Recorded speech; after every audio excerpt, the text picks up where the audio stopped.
Assalamualaikum warahmatullahi wabarakatuh. Halo friends, kembali lagi di SS Studio Podcast. Ngobrol sana oke, ngobrol sini let's go. Nah friends, malam ini aku udah ditemani dengan dokter-dokter yang sudah ada di samping aku ini. Nanti akan aku ajak ngobrol-ngobrol seputar peringatan Hari Stroke Sedunia yang kemarin baru aja kita peringati di tanggal 29 Oktober. Nah tapi sebelum itu aku mau sapa dulu dokter-dokter yang sudah hadir di sini. Assalamualaikum Dr. Muhammad Yusuf. Waalaikumsalam warahmatullahi wabarakatuh. Ya, selamat malam, friends. Selamat malam, semuanya. friends. Selamat malam, Dr. Filemon. Selamat malam, friends dan Moja. Iya. Wah, sebelumnya makasih banget nih dok, udah nyempatin waktu untuk nyapa friends di luar sana. Oke, langsung aja nih dok. Aku mau tanya pertanyaan pertama. Kan kemarin tanggal 29 Oktober itu kita baru memperingati Hari Stroke Sedunia nih. Nah, itu kan diperingati setiap tahun ya dok ya? Kira-kira untuk tahun ini temanya itu apa dok? Dari apa ya temanya ini kan seluruh dunia ya. Seluruh Temanya dunia. hari ini mari melangkah kalahkan stroke mulai dari diri sendiri. Oke, keren ya friends ya. Begitulah dia. Kalau di luar itu namanya bigger, greater, than stroke. Be greater than stroke. Oh, menjadi lebih hebat daripada stroke gitu ya. Oke. Mirip lah tuh, kalahkan. Ya. Kalahkan. Berarti kita mengajak masyarakat untuk mengalahkan stroke artinya ya dok ya. Iya. Nah, berarti kira-kira seurgent apa sih dok sampai diperingati setiap tahun hari stroke ini tadi?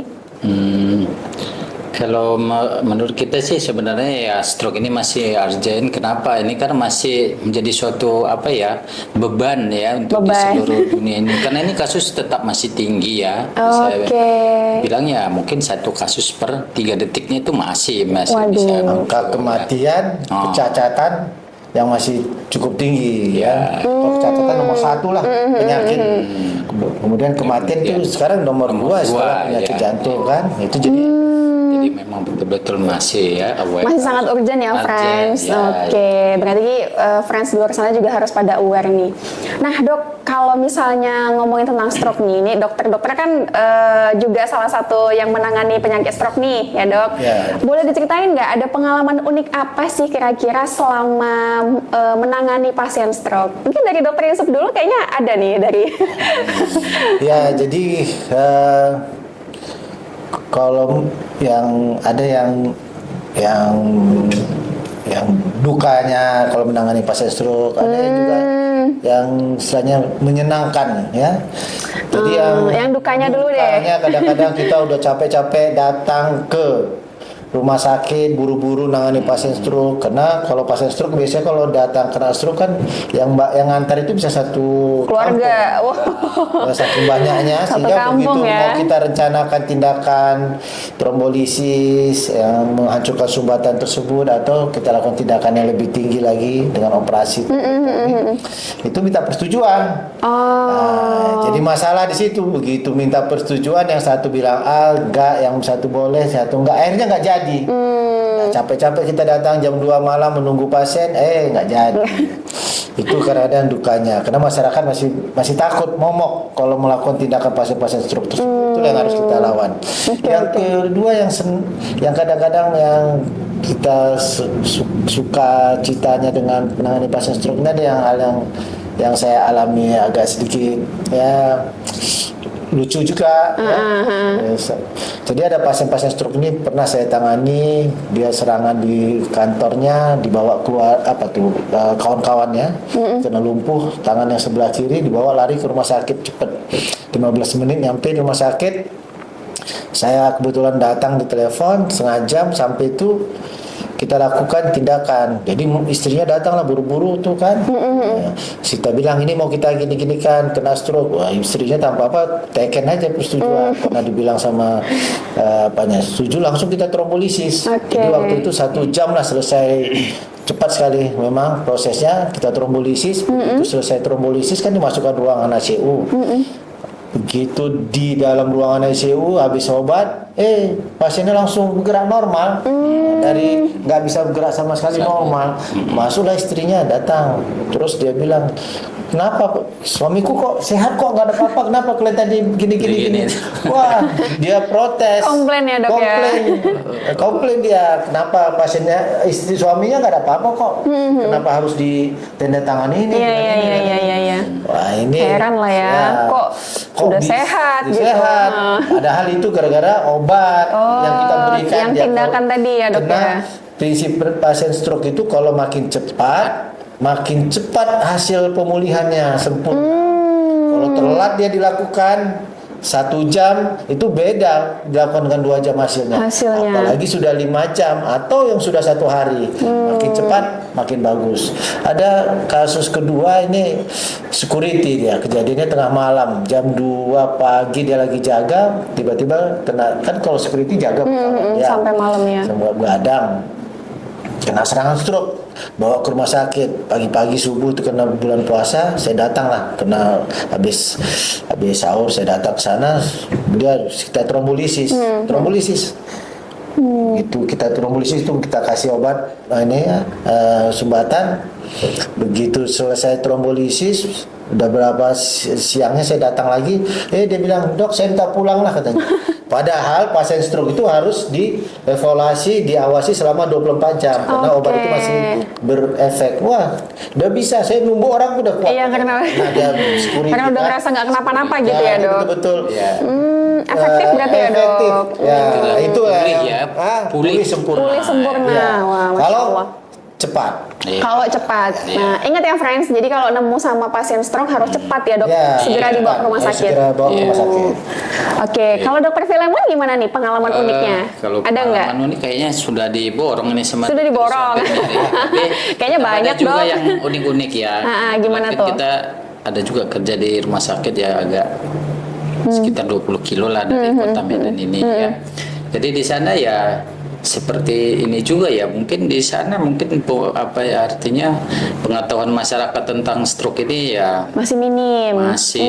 Kurang Jadi edukasi kali ya, Dok. sering kita jumpain kasus ya pasien begitu mungkin menemukan keluhan lemah apa gitu ya, bukannya langsung dibawa ke rumah sakit, tapi masih kemana tuh, Dok? ya seperti biasa di daerah cari tukang kusuk dulu, ditusuk dulu, dicucuk jarum, ditusuk cari dulu. jarum dulu kemana-mana. Iya, benar-benar. Kalau di kampung saya juga gitu sih, Dok.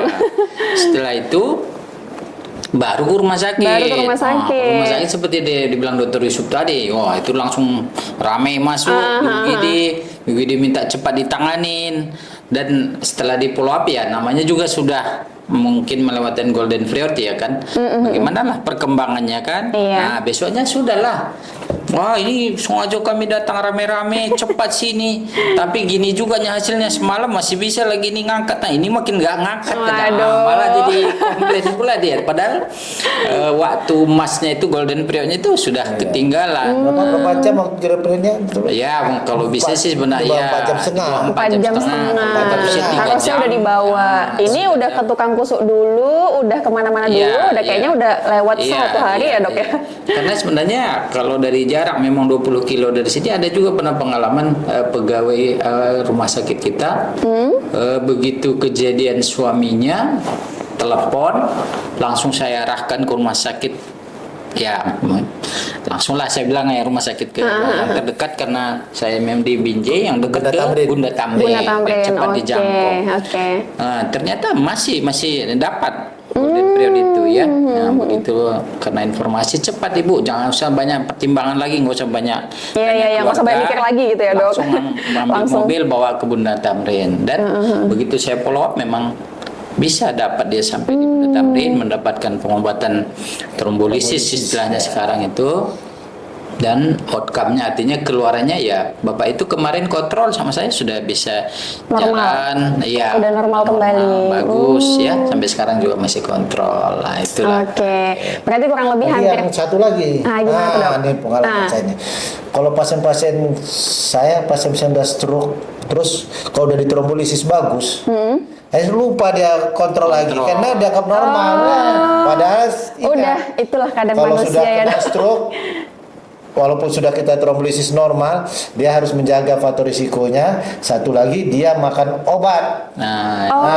Seumur hidup untuk mencegah supaya jangan kena serangan lagi. Jadi bukan berarti begitu udah sembuh normal terus nggak boleh bisa datang bebas lagi. apa gitu Harus ya, Dok? datang. Oh, gitu. Ya, untuk ambil obat rutin tiap bulan sampai seterusnya.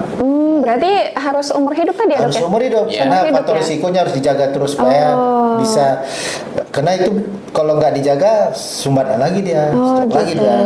Lebih rentan ya, karena udah Rentan. pernah ya, Dok? Ya, pastilah. Nah, catat ya friends ya, jangan lupa. Oke, berarti kurang lebih tadi hampir sama ya, Dok ya, pengalaman. Iya. Tapi mungkin kayaknya lebih banyak pengalaman yang dukanya kayaknya tadi.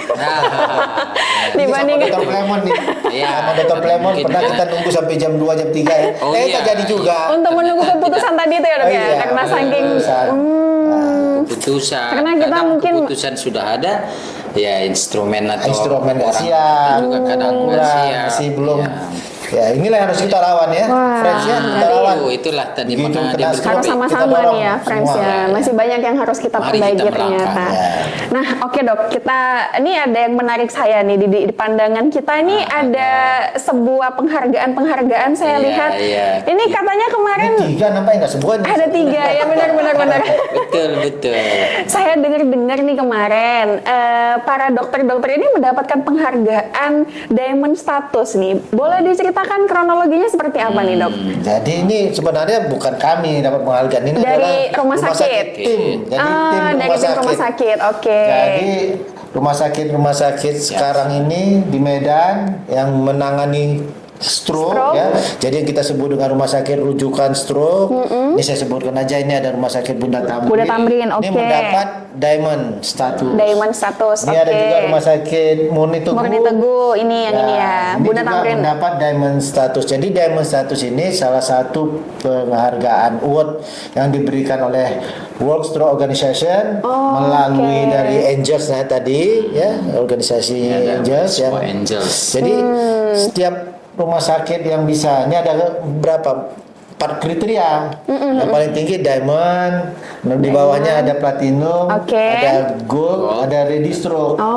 Jadi yang paling tinggi diamond. Jadi kalau dia Diamond, bisa wah. menangani penanganan yang betul-betul standarisasinya ada, yang kita ya semualah, mulai dari masuk pasien sampai pasien itu pulang dengan data lengkap dan semua tindakan yang sesuai sesuai guideline, itu dapat diamond. Penghargaan ini.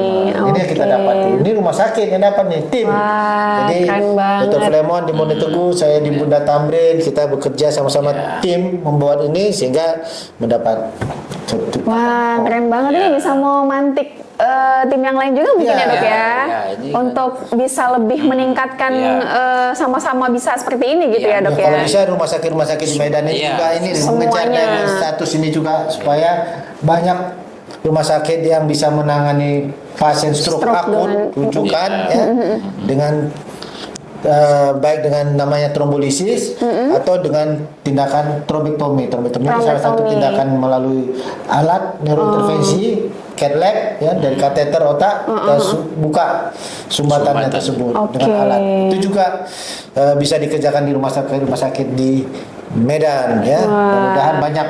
Amin. Kita doakan ya, friends. Semoga di daerah-daerah juga nih, Dok. Terutama iya betul biar di nggak daerah jauh-jauh. ini inilah. Sudah, Mungkin nanti kita sudah ada ya di Tepeleng. Sudah ya? Ya Di teman-teman daerah. kita neurointervensi juga seperti kami ini Di Rantau Prapat. Rantau Prapat. Rantau Prapat. Ini sudah ada Oh, nanti yang kampung akan lagi saya tuh. di Sedang berdagai. Sergei, sedang berdaging. Terus ini lagi pendidikan Nah, yang dari pendidikan lagi Tarutung. ke Tarutung lagi.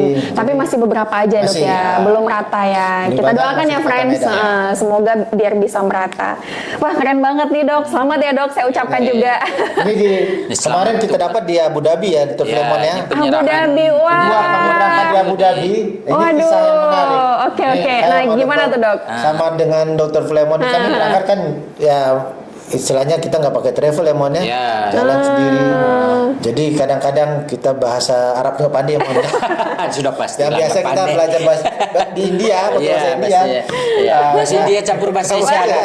Syarat sebenarnya. Jadi Kalau Dr. Filemon bahasa aslinya bahasa Karo ya, Dok? Oh iya, pasti bahasa Karo. Iya. saya nggak ditanya bahasa asli. Bahasa apa, Dok? Jawa? Ya, saya bahasa Indonesia. Sudah pasti. Wah, keren banget. Jadi gimana nih? Boleh diceritakan dok kronologi atau perjalanan ke sana? Kira-kira apa yang mengesankan? Dokter Plemon banyak. Dokter Plemon apa nih dok? Oh iya. Apa yang menjadi kesan menerima penghargaan ini di Abu Dhabi? Wah, itu keren banget loh dok.